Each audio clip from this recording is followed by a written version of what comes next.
রাতে ঘুমোতে যাওয়ার পর থেকে সকালে ঘুম থেকে ওঠা পর্যন্ত আমাদের মেয়েদের মাথায় সারাক্ষণ খালি একটাই চিন্তা ভাবনা ঘুরপাক করতে থাকে। সেটা হচ্ছে কাকে কখন কি খেতে দিব, কার পছন্দের খাবার কখন রান্না করব।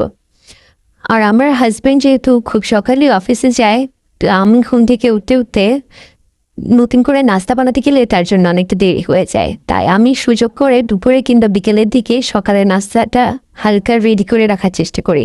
রুটি বানিয়ে সেটাকে আবশেখা করে ফ্রিজে রেখে দিই, কোনো একটা ভাজি করে সেটাকে নর্মাল ফ্রিজে রেখে দিই, সকালে সেটাকে আবার একটু ভুনা ভুনা করে তাকে দিই। কারণ একলা কোনো কাজ করতে গেলে সেটা সহজে করা যায় না, তাই কাজটাকে যতদূর সম্ভব আগিয়ে রাখার চেষ্টা করি।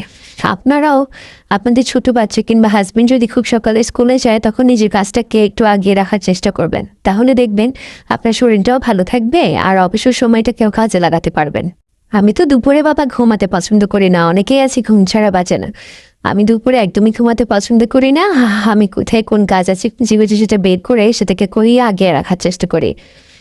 এই আর কি সংসার জীবন, মেয়েদের সংসার এভাবেই চলতে থাকে, একের পর এক দায়িত্ব কর্তব্য চিন্তা ভাবনা বলছে। এই বুঝি আমাদের জীবন। মাঝে মধ্যে ভাবি সবাই তো ছুটি পায়, আমাদেরকে কেন কেউ ছুটি দেয় না? কেউ কেন এসে একটা দিনের জন্য বলে না যে আজকে তোমার কোনো কাজ করতে হবে না, তোমার সম্পূর্ণ ছুটি, তোমার বাচ্চা তোমার সংসার আমি দেখভাল করব। আসলে আমরা মেয়েরা এমনই, সবার জন্য ভাবি কিন্তু আমাদের জন্য ভাবার কারোরই কোনো সময় নেই।